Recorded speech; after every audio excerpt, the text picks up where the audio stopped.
मल्लिकार्जुन खड़गे जी, केसी वेणुगोपाल जी, अशोक गहलोत जी, भूपेश बघेल जी,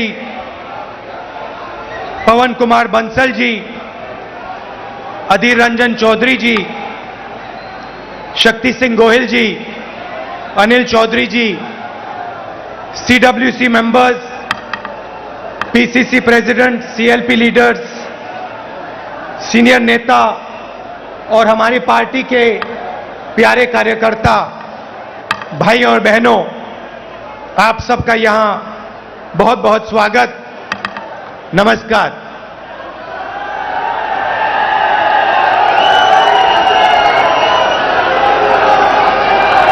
देश की हालत आपको दिख रही है। देश में क्या हो रहा है, क्या नहीं हो रहा है, आपसे नहीं छुपाया जा सकता है।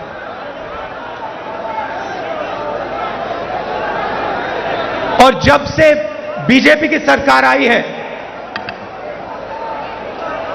तब से देश में नफरत और क्रोध बढ़ता जा रहा है।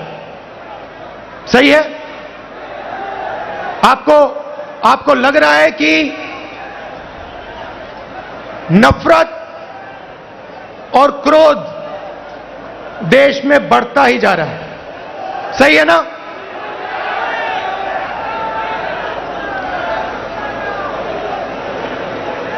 नफरत किसको होती है? भाइयों और बहनों, नफरत डर का एक रूप है। जिसको डर होता है, उसी के दिल में नफरत पैदा होती है। जो डरता नहीं है, जिसको डर नहीं होता है, उसके दिल में नफरत पैदा नहीं होती है। तो भाइयों और बहनों, जब हम कहते हैं हिंदुस्तान में नफरत बढ़ रही है, उसी बात को दूसरे तरीके से कहना कि हिंदुस्तान में डर बढ़ता जा रहा है। किस चीज का डर?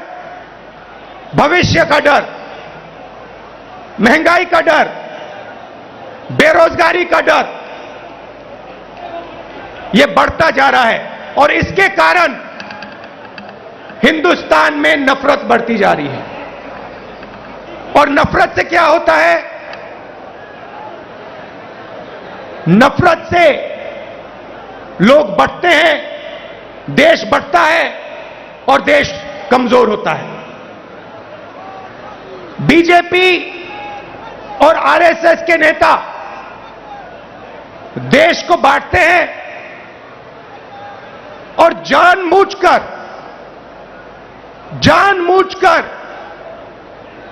देश में भय पैदा करते हैं, लोगों को डराते हैं और नफरत पैदा करते हैं। अब सवाल उठता है, ये किसके लिए करते हैं और क्यों करते हैं? फायदा इस डर का, इस नफरत का फायदा किसको मिल रहा है? भाई और बहनों, क्या इस डर का फायदा, नफरत का फायदा हिंदुस्तान के गरीब आदमी को मिल रहा है? पिछले 8 सालों में आप मुझे बता दीजिए, हिंदुस्तान के गरीब आदमी को, किसान को, मजदूर को, छोटे दुकानदार को नरेंद्र मोदी जी की सरकार ने क्या फायदा दिया?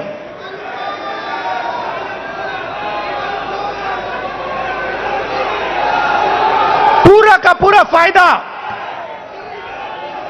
डर और नफरत का फायदा हिंदुस्तान के 2 उद्योगपति उठा रहे हैं। आप बाकी उद्योगपतियों से भी पूछ लो, वो भी आपको बताएंगे कि पिछले 8 साल में हमारा कोई फायदा नहीं हुआ, सिर्फ 2 व्यक्तियों का फायदा हुआ है। और देखने को मिल रहा है, चाहे एयरपोर्ट हो, चाहे पोर्ट हो, सड़कें हो, सब कुछ, सेलफोन, तेल, सब कुछ इन्हीं दो व्यक्तियों के हाथ में जा रहा है। मीडिया देश को डराती है, नफरत पैदा होता है, और फिर पूरा का पूरा फायदा बीजेपी दो लोगों को दे रही है। अब देखिए, नरेंद्र मोदी जी ने नोटबंदी की। नोटबंदी से गरीबों का फायदा हुआ? गरीबों के जेब से पैसा निकाला। गरीबों को कहा काले धन के खिलाफ लड़ाई है, और फिर कुछ ही महीनों बाद आपने देखा कि जो आपके जेब में से पैसा निकाला गया था, लाखों करोड़ रुपए, देश के सबसे बड़े उद्योगपतियों का कर्जा माफ किया गया। किसान का कर्जा माफ नहीं करेंगे। किसान के खिलाफ 3 काले कानून लाएंगे। कहेंगे कि यह कानून किसानों के फायदे के लिए है। अगर किसानों के फायदे के लिए है तो फिर पूरे देश में किसान क्यों खड़ा है, सड़कों पे क्यों उतरा है, और आपके खिलाफ क्यों खड़ा है? ये 3 कानून किसानों के लिए नहीं थे। ये 3 कानून उन्हीं 2 उद्योगपतियों के लिए थे। और हिंदुस्तान के किसान को यह बात एकदम समझ आ गई, इसलिए हिंदुस्तान का कानून, हिंदुस्तान का किसान सड़क पे आके खड़ा हो गया, और उसने नरेंद्र मोदी जी को अपनी शक्ति दिखा दी। और जब नरेंद्र मोदी जी को पता लगा कि हिंदुस्तान के किसान की शक्ति मेरे खिलाफ खड़ी है, तो नरेंद्र मोदी जी ने वहीं कानून रद्द कर दिए। यही बात जीएसटी के साथ हुई। कांग्रेस पार्टी एक दूसरी जीएसटी लाना चाहती थी। बीजेपी ने जीएसटी को बदला, 5 अलग अलग टैक्स, और जबरदस्त चोट। जो छोटे दुकानदार हैं, स्मॉल और मीडियम साइज बिजनेस वाले हैं, मजदूर हैं, किसान हैं, उन पर चोट मारी। और आज हालत क्या है? और यहां स्टेज से बोलना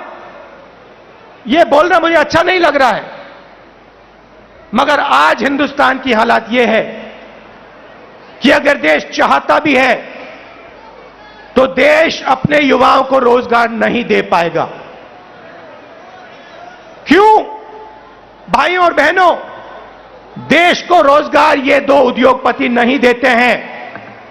देश को रोजगार स्मॉल और मीडियम बिजनेस वाले देते हैं। देश को रोजगार किसान देते हैं। और इन लोगों की रीढ़ की हड्डी नरेंद्र मोदी जी ने तोड़ दी है, तोड़ दी है। तो आज जो इस देश को रोजगार दे सकते थे, वो इस देश को रोजगार नहीं दे सकते हैं। और बेरोजगारी, जो आज आपको बेरोजगारी दिख रही है, वो आने वाले समय में और भी बढ़ेगी। एक तरफ आपको बेरोजगारी की चोट लग रही है, और दूसरी तरफ महंगाई। मेरे पास आंकड़े हैं।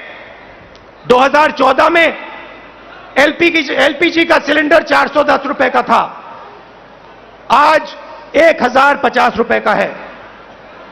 पेट्रोल 70 रुपए लीटर, आज तकरीबन 100 रुपए लीटर। डीजल 55 रुपए लीटर, आज 90 रुपए लीटर। सरसों का तेल 90 रुपए लीटर, आज 200 रुपए लीटर। दूध 35 रुपए लीटर, आज 60 रुपए लीटर। आटा 22 रुपए लीटर, आज 40 रुपए लीटर केजी। तो एक तरफ आपको बेरोजगारी से चोट लग रही है, और दूसरी तरफ जबरदस्त महंगाई। भाइयों और बहनों, हिंदुस्तान ने ऐसी महंगाई कभी नहीं देखी। नरेंद्र मोदी जी कहते थे 70 साल में क्या किया कांग्रेस पार्टी ने। 70 साल में कांग्रेस पार्टी ने इतनी महंगाई हिंदुस्तान को नहीं दिखाई।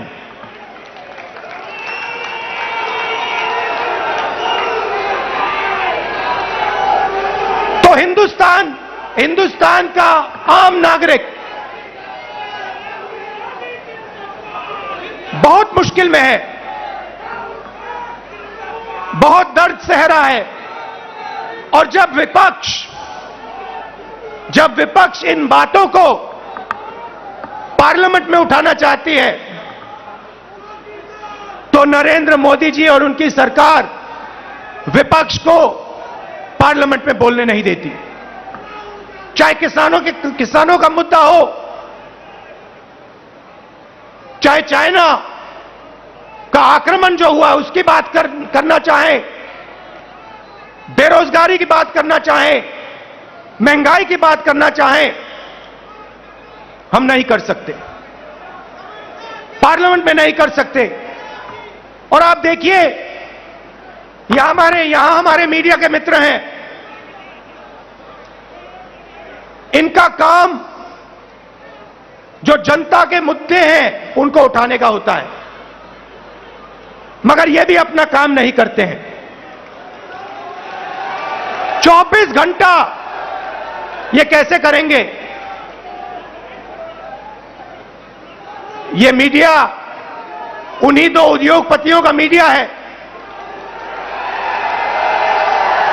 पूरा का पूरा मीडिया उन्हीं दो उद्योगपतियों के हाथ में है।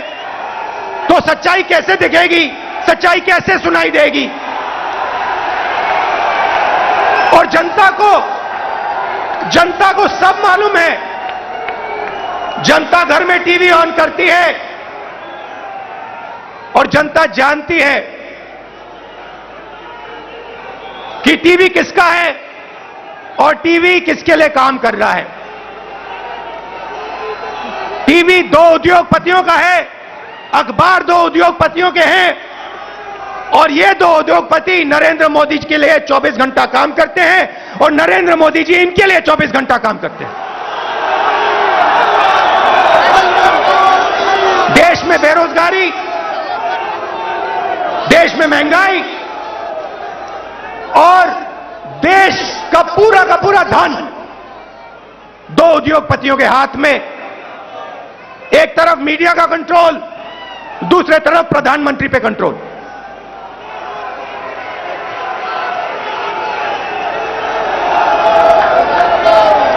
अभी किसी ने कहा नरेंद्र मोदी जी प्रधानमंत्री हैं, मगर मैं आपको एक गारंटी दे सकता हूं, नरेंद्र मोदी जी प्रधानमंत्री हैं, मगर उन दो उद्योगपतियों के समर्थन के बिना नरेंद्र मोदी प्रधानमंत्री नहीं हो सकते। मीडिया के समर्थन के बिना नरेंद्र मोदी प्रधानमंत्री नहीं हो सकते। और जो हिंदुस्तान के इंस्टीट्यूशंस हैं, चाहे मीडिया हो, प्रेस हो, चाहे हमारी जुडिशरी हो, चाहे हमारा इलेक्शन कमीशन हो, उन सब पर दबाव है, उन सब पर सरकार आक्रमण कर रही है। तो यात्रा की क्या जरूरत है? यात्रा की यह जरूरत है कि विपक्ष के सामने और कोई रास्ता ही नहीं है, हमें सीधा जनता के बीच में जाना पड़ेगा। मीडिया हमारा नहीं, संसद में हम बोल नहीं सकते, तो अब कांग्रेस पार्टी और बाकी विपक्ष के पास सिर्फ एक रास्ता है, जनता के बीच में जाकर उनको देश की सच्चाई बताना।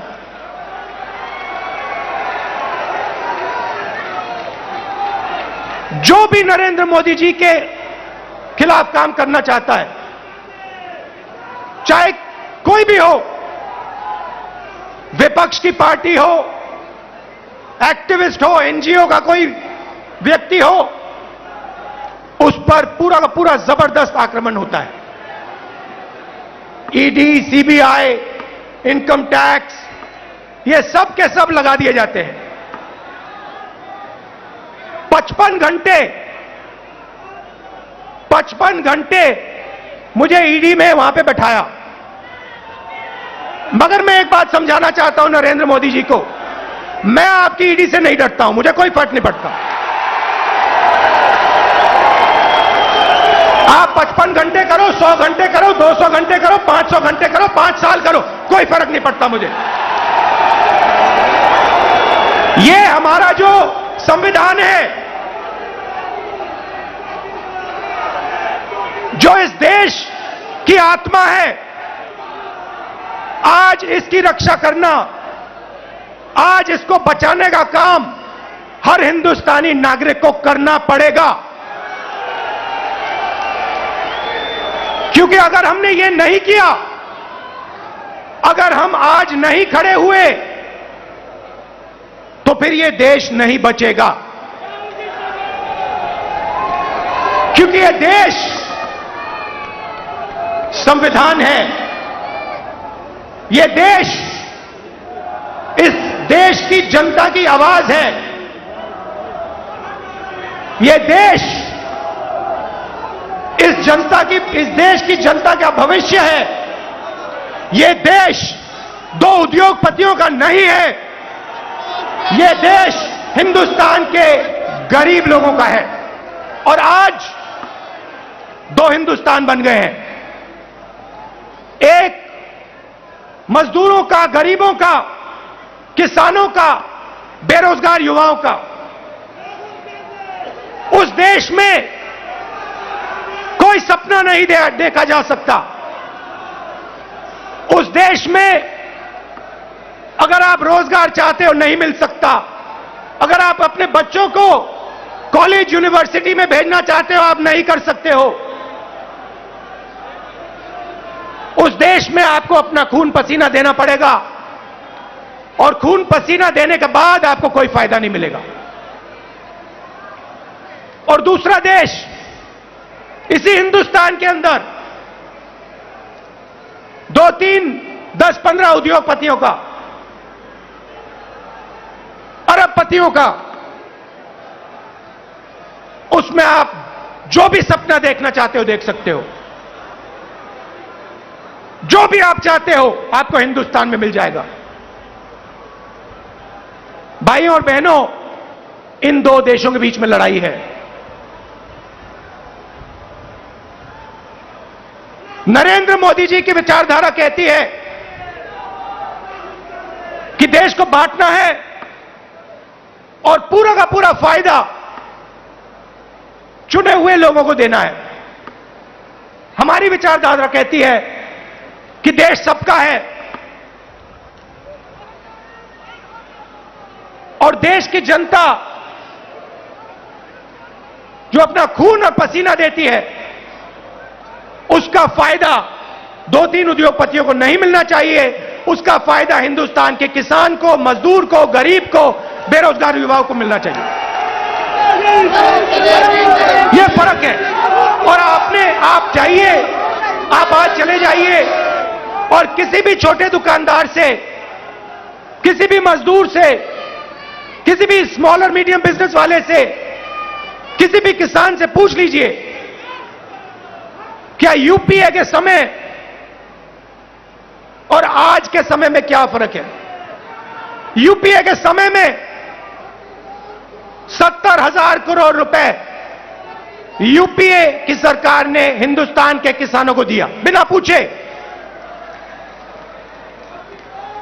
नरेंद्र मोदी जी ने 3 काले कानून दिए। मजदूरों के लिए यूपीए सरकार ने एक ऐतिहासिक कानून मनरेगा दिया। नरेंद्र मोदी जी ने पार्लियामेंट में कहा कि मनरेगा गरीबों पर अपमान है। और फिर आज उनको नरेगा देना पड़ रहा है, क्योंकि अगर आज यूपीए का नरेगा नहीं होता, हिंदुस्तान में आग लग जाती। जमीन अधिग्रहण बिल हम लाए, लाखों करोड़ रुपए हमने गरीब जनता को कॉम्पनसेशन में दिला, लाखों करोड़ रुपए, अरबपति बना दिए। पहले बिना पूछे किसान की जमीन छीन ली जाती थी, हजारों एकड़ बिना पूछे 1 मिनट में छीन लिया जाता था। हमने कहा यह गलत है, हम कानून लाए। नरेंद्र मोदी जी ने पहला काम उस कानून को रद्द करने की कोशिश की, उनका पहला काम था।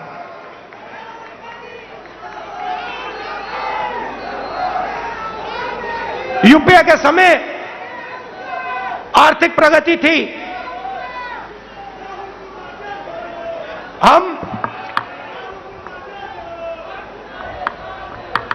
करोड़ों लोगों को हमने गरीबी से निकाला। जितने लोगों को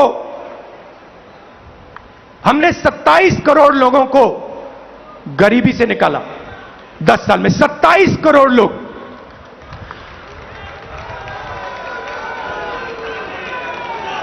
भोजन का अधिकार, मनरेगा, कर्जा माफी, इन औजारों से हमने 27 करोड़ लोगों को 10 साल में गरीबी से निकाला। भाई और बहनों, पिछले 8 साल में नरेंद्र मोदी ने 23 करोड़ लोगों को वापस गरीबी में डाल दिया है। तो जो हमने काम किया 10 साल में, उन्होंने 8 साल में खत्म कर दिया। और फिर जाके भाषण देते हैं, प्रगति की बात करते हैं, न्यू इंडिया की बात करते हैं, मेक इन इंडिया की बात करते हैं, कहते हैं कि हिंदुस्तान बदल गया। हिंदुस्तान को नरेंद्र मोदी जी पीछे ले जा रहे हैं। हिंदुस्तान में नरेंद्र मोदी जी नफरत फैला रहे हैं, डर फैला रहे हैं, और इससे देश का नुकसान होगा, देश का फायदा हो ही नहीं सकता। फायदा देश के दुश्मनों को होगा, फायदा चाइना को होगा, फायदा पाकिस्तान को होगा, मगर हिंदुस्तान को नहीं होगा। हिंदुस्तान में जितनी भी नफरत फैलेगी, जितना क्रोध फैलेगा, जितना डर फैलेगा, उतना हिंदुस्तान कमजोर होगा। और पिछले 8 सालों में नरेंद्र मोदी जी ने हिंदुस्तान को कमजोर करने का काम किया है। जो हमारी आर्थिक शक्ति थी उसको खत्म किया। बेरोजगारी, 40 साल से सबसे ज्यादा बेरोजगारी आज हिंदुस्तान में, वो नरेंद्र मोदी जी की देन है। मैं आपसे पूछना चाहता हूं, क्या महंगाई से, बेरोजगारी से, नफरत से देश मजबूत होता है क्या? कौन सी दुनिया में नफरत, बेरोजगारी, महंगाई से देश मजबूत होता है? देश कमजोर होता है। और नरेंद्र मोदी जी और बीजेपी देश को कमजोर करने का काम कर रहे हैं। कांग्रेस पार्टी देश को जोड़ती है, हम नफरत मिटाते हैं, हटाते हैं, और जब नफरत मिटती है, खत्म होती है, जब डर कम होता है, तब हिंदुस्तान तेजी से आगे बढ़ता है। हमने ये करके दिखाया है, सालों करके दिखाया है। तो ये मैं आपको कहना चाहता था। कांग्रेस कार्यकर्ताओं को मैं धन्यवाद करना चाहता हूं। आप हमारी विचारधारा के लिए लड़ते हो, आप हिंदुस्तान के लिए लड़ते हो, आप संविधान के लिए लड़ते हो, आप अपना खून, अपना पसीना इस देश को देते हो। मैं आपको दिल से धन्यवाद करना चाहता हूं और आपको कहना चाहता हूं कि कांग्रेस पार्टी का कार्यकर्ता ही देश को बचा सकता है। कांग्रेस पार्टी की विचारधारा देश को प्रगति के पथ पे ला सकती है। हमारे लिए सरकार ने, जैसे मैंने कहा, रास्ते बंद कर दिए हैं। पार्लियामेंट का रास्ता बंद कर दिया। संसद में कांग्रेस पार्टी या विपक्ष के लोग भाषण कर ही नहीं सकते, हमारा माइक ऑफ हो जाता है। और किसी भी मुद्दे पे हम चाइना के आक्रमण पे बात करना चाहते हैं, नहीं कर सकते। बेरोजगारी के बात पे बात करना चाहते हैं, नहीं कर सकते। महंगाई पे बात करना चाहते हैं, नहीं कर सकते। वो रास्ता बंद है। जो हमारे इंस्टीट्यूशंस हैं, चाहे वो मीडिया हो, चाहे वो इलेक्शन कमीशन हो, जुडिशरी हो, मैंने कहा उन पर आक्रमण है, उन पर दबाव है। तो हमारे लिए सबके सब रास्ते बंद है, एक ही रास्ता बचा है, और वो रास्ता हमें सबसे अच्छा लगता है। जनता के बीच में जाकर, सीधा जनता के बीच में जाकर जनता को जो देश की सच्चाई है वो बताना, और जो जनता के दिल में है उसको गहराई से सुनना और समझना। इसीलिए कांग्रेस पार्टी भारत जोड़ो यात्रा शुरू कर रही है।